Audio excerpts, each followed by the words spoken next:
नमस्ते, यो हो सूर्य अन्यर। हिजो मात्रै अन्तर्राष्ट्रिय समाचार माध्यम बीबीसीले नेपालको जेन्जी आन्दोलनको विषयलाई लिएर एउटा डकुमेन्ट्री भिडियो सार्वजनिक गरेको छ।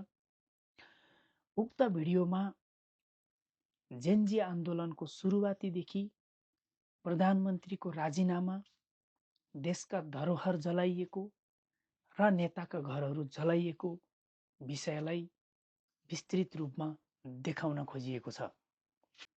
उक्त भिडियोलाई हेर्दा प्राय एकपक्षीय खालको देखिन्छ, तर देश जलाउने तत्त्व को हुन् भन्ने विषयमा चाहिँ केही पनि देखाइएको छैन। देश यति बेला चुनावी माहौलमा छ। हुन त उक्त भिडियोमा कुनै राजनीतिक दलप्रति र कुनै व्यक्तिप्रति लक्षित त छैन, तर यो भिडियो हेर्दा पुराना राजनीतिक दलहरूलाई चुनावमा केही मात्रामा असर पर्ने खालको चाहिँ पक्कै देखिन्छ। केही व्यक्तिहरूले बीबीसी न्युज पनि युरोपेली एजेन्ट नै रहेछ भन्ने खालको टिक्का टिप्पणी समेत गर्न भ्याइसकेका छन् भने समग्रमा केही व्यक्ति राजनीतिक दलहरूले उक्त भिडियोलाई लिएर आपत्ति सँगसँगै यसलाई हटाइपाउँ भनेर माग समेत गरिरहेका छन्। जेन्जी आन्दोलनको क्रममा सरकारको तर्फबाट ताकी गोली हान्नु, गोली चलाउनु, मान्छे मार्नु यो गलत हो। तर जो कोही आफ्नो घर भत्काउन आउँछ, जलाउन आउँछ भने उसको प्रतिकार गर्नु चाहिँ सबैको जिम्मेवारी नै हुन्छ। तर संसद भवन भनेको लोकतन्त्र बोकेको एउटा घर हो। त्यसैले त्यस्तो संवेदनशील ठाउँमा त्यसरी युवाहरूले प्रवेश गर्नु पनि त्यति राम्रो चाहिँ मानिँदैन। विभिन्न कारणवश गोली चल्नु हुँदैन थियो, गोली चल्न पुग्दियो। तर उक्त डकुमेन्ट्री भिडियोमा एउटा अधुरो पक्ष चाहिँ के छ भने बीबीसीबाट खिचिएको क्यामेराले नेपाल प्रहरीले बोकेका साना साना साइजका पिस्तोल, बन्दुकहरू चाहिँ देख्छ।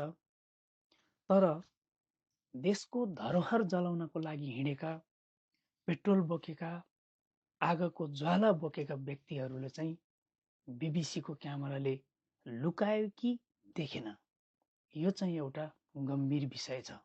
उक्त भिडियोमा जेन्जीहरूको अग्रज मानिएकी रक्षा बमलाई चाहिँ खुब हाइलाइट गरेको देखिन्छ। तर जेन्जी आन्दोलन सुरु हुनुभन्दा पहिले रक्षा बम को हुन्, कहाँ बस्छिन् त्यो कसैलाई पनि थाहा थिएन।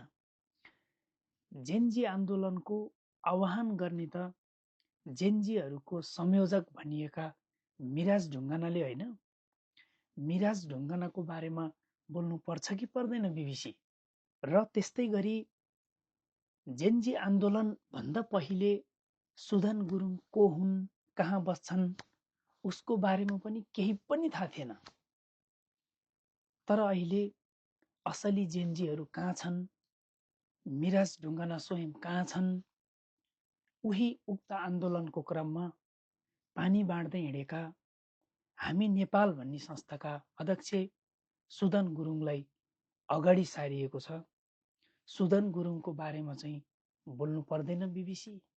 जेन्जीहरूको असली माग प्रत्यक्ष कार्यकारी रहेको थियो, तर नक्कली जेन्जीहरूले उक्त विषयलाई लात हान्दै पुरानै संविधान मानेर देशलाई चुनावतर्फ लगिएको विषयमा चाहिँ किन महुन् बीबीसी?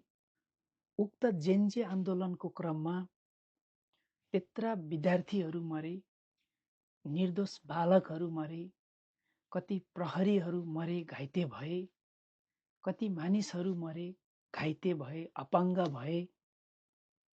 यी सबै कुरा केपी ओलीलाई हटाउनको लागि मात्रै गरिएको षड्यन्त्रसँग मेल खाँदैन र बीबीसी? सोही आन्दोलनको क्रममा तत्कालीन काठमाडौँ महानगरपालिकाका मेयर बालेन शाह, जो अहिले राष्ट्रिय स्वतन्त्र पार्टीबाट भावी प्रधानमन्त्रीको लागि चुनावी माहौलमा छन्, उसले पनि आन्दोलनको क्रममा विभिन्न स्टेटसहरू लेख्दै जेनजी भाइ बहिनीहरूलाई आन्दोलनमा उस्काएका थिए। बालेन शाहको बारेमा पनि केही बोलिदिएको भए हुन्थेन र बिबिसी। जेनजी आन्दोलनको क्रममा देशका पुराना धरोहर चाहिँ जल्यो, सँगै नेताका घर, होटेल, विभिन्न व्यवसायहरू जलाइयो। काठमाडौँ भित्रको चाहिँ लगभग सबै नेताहरू को कहाँ बस्छ भन्ने चाहिँ सबैलाई थाहा हुन्छ लगभग। तर नेपाल अधिराज्यभरिको नेताहरूको घर ठेगाना एक रातमा पत्ता लगाउन के सम्भव होला? यो चाहिँ पहिल्यैदेखि डिजाइन गरिएको ग्राफ हो भन्ने कुरा प्रमाणित हुँदैन र बिबिसी। सायद अदालतले केही पनि आदेश नदिएमा अबको 5-6 दिनभित्रमा देशमा चुनाव हुँदैछ। यदि यो चुनावमा फेरि एमाले, काङ्ग्रेस, नेकपाबाट कोही एकजना प्रधानमन्त्री भए भने यत्रो विध्वंसको के औचित्य होला, कसैले भन्न सक्छ? खैर, देश जल्यो, देशलाई तहस नहस बनाइयो, परिवर्तनको नाममा देशले दुःख पायो र अहिले पुरानै राजनीतिक दलहरू चुनावी माहौलमा छन्। यत्रो देश जलाउन सक्ने आँट भएकाहरूले राम्रो र विकास प्रेमी नेतृत्वलाई चाहिँ चिन्न नबिर्सिनुहोस्। राम्रोलाई भोट दिनुहोस्, काम गर्नेलाई भोट दिनुहोस्, हाम्रोलाई होइन राम्रोलाई छान्न चाहिँ नबिर्सिनुहोस्। जय नेपाल।